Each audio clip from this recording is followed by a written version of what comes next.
Hello my dear student, मैं हूं ओम सुमन और आज आप देख रहे हैं माय ड्रीम यूट्यूब चैनल। आज इस चैनल में हम जानेंगे बीएससी नर्सिंग का जो फ़िलहाल में पेपर हुआ था उसकी आंसर की। तो आइए शुरू करते हैं हम उसकी आंसर की। हमारा बायोलॉजी का पहला क्वेश्चन था क्वेश्चन नंबर 67। क्वेश्चन नंबर 67 कहता है कि दो जीन के बीच पुनर्योजन आवृत्ति और दूरी किस प्रकार से संबंधित है। तो इसका सही आंसर हो जाएगा पुनर्योजन आवृत्ति दो जीन के बीच की दूरी के व्युत्क्रमानुपाती होती है। नेक्स्ट हम आगे बढ़ते हैं। अगला क्वेश्चन था कि विकास के लिए भ्रूण संबंधी समर्थन किसके द्वारा प्रस्तावित किया गया था। तो माय डियर स्टूडेंट, इसका सही आंसर हो जाएगा अर्नेस्ट हैकर। नेक्स्ट क्वेश्चन है हमारा डीएनए आनुवांशिक पदार्थ है, ये साक्ष्य किसके द्वारा प्रदर्शित किया गया था। डीएनए ही आनुवांशिक पदार्थ है, ये साक्ष्य यहाँ पे प्रदर्शित किया गया था हर्शे और चेज के द्वारा। बहुत ही अच्छा क्वेश्चन है, डीएनए आनुवांशिक पदार्थ है इसके बारे में। नेक्स्ट हमारा क्वेश्चन आता है अगला क्वेश्चन है हमारा ट्यूबेक्टोमी क्या है। ट्यूबेक्टोमी क्या है, ये बायोलॉजी से संबंधित क्वेश्चन है और चैप्टर नंबर 2 का तीसरे का क्वेश्चन है। ट्यूबेक्टोमी क्या है। ट्यूबेक्टोमी को नसबंदी भी कहा जाता है और ये जो है ये यहाँ पर इसका सही उत्तर होगा हमारे सामने कि ये जो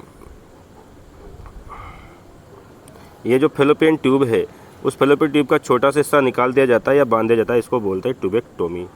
नेक्स्ट अपना क्वेश्चन है, अगला क्वेश्चन आता है डीएनए सीक्वेंस जो आरएनए पॉलीमरेज की बाइंडिंग साइट प्रदान करता है तो उसे क्या कहा जाता है।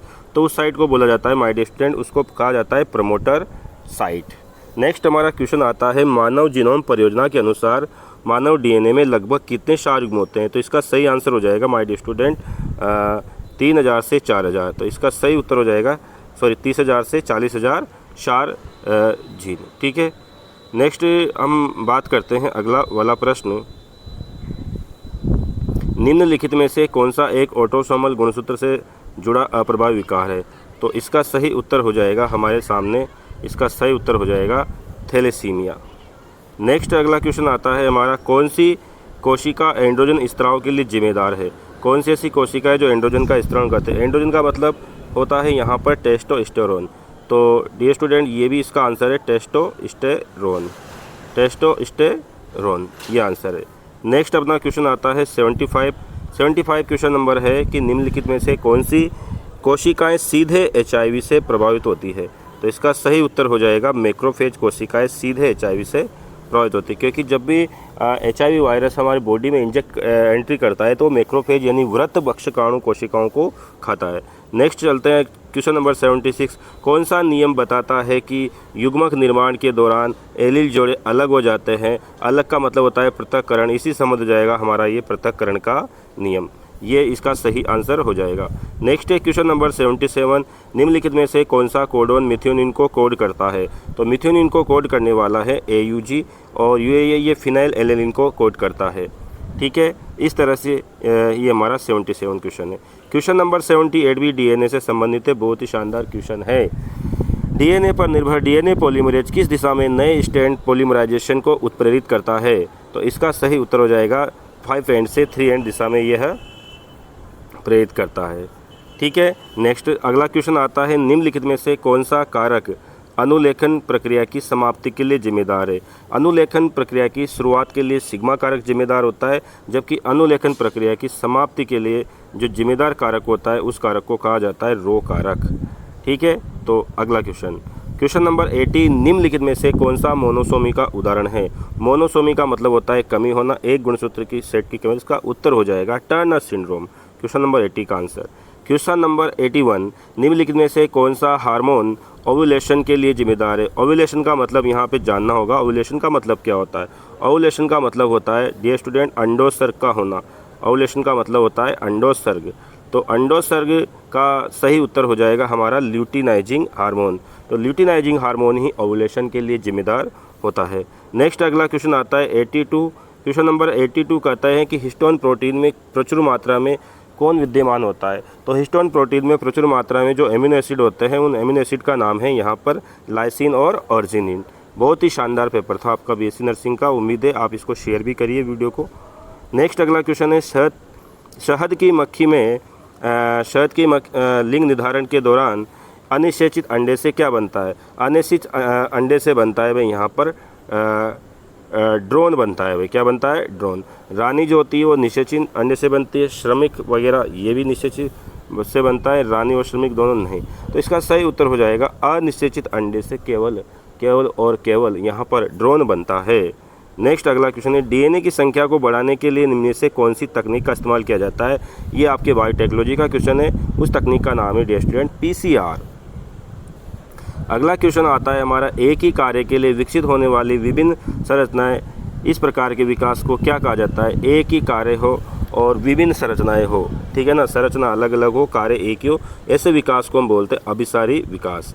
नेक्स्ट क्वेश्चन है क्वेश्चन नंबर 86, निम्नलिखित में से कौन सा कारक हार्डी वेनबर्ग संतुलन को बिगाड़ता है? इसमें कुछ थोड़ा सा ये रहता है, तो इसका सही उत्तर हो जाएगा आप्रवासन। ये हार्डी वेनबर्ग संतुलन को बिगाड़ता है। नेक्स्ट है, रक्त का थक्का हटाने के लिए इस्तेमाल किया जाने वाला एंजाइम कौन सा है? तो ये इसका सही उत्तर हो जाएगा डियर स्टूडेंट स्ट्रेप्टोकाइनेस। मानव कल्याण में सूक्ष्म जीव वाले पार्ट से प्रश्न पूछा गया है। क्वेश्चन नंबर 88, छोटे भौगोलिक क्षेत्र तक सीमित और कहीं न पाई जाने वाली ऐसी प्रजातियों को क्या कहा जाता है? तो डियर स्टूडेंट ऐसी प्रजातियों को कहा जाता है स्थानिक प्रजातियाँ। नेक्स्ट अगला क्वेश्चन है, डोडो पक्षी क्या है? तो डोडो पक्षी एक विलुप्त प्रजाति, इसको लोगों ने भक्षण कर लिया, इसको खा लिया है, इसलिए विलुप्त हो चुकी है। नेक्स्ट अगला क्वेश्चन आता है, निम्नलिखित में से कौन सी परत विकासशील परागकणों को पोषण प्रदान करती है?